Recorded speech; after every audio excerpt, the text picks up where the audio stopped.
आता हे का घडतंय मग? तर या बाजार समितीतले जे आमदार आहेत ते या सरकारच्या मागं, देवेंद्र फडणवीसच्या मागं ठामपणे उभे आहेत.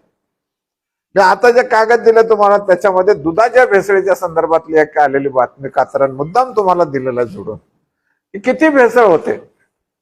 लिक्विड पॅराफिन मध्ये 4 पोते दूध पावडरचे आणायचे, टाकायचे आणि हजारो लिटर त्याचं दूध तयार करायचं.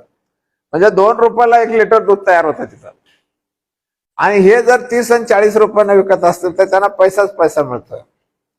आणि मग याच्यामध्ये अन्न आणि औषध प्रशासन विभाग आहे, पोलीस खातं आहे की जे मुख्यमंत्र्यांच्या ताब्यात आहे, याच्यातलं कोणच काही बघत नाही. याच्याकडं खुले आम ही लूट चालू आहे, सगळ्या राज्यभर चालू आहे.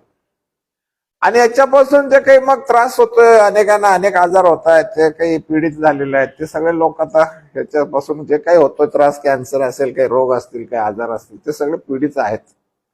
मग याच्याकडे काय लक्ष नाही. तर पुन्हा दूध संघ हे महाराष्ट्रातले सहकारी संस्थांच्या ताब्यात आहेत.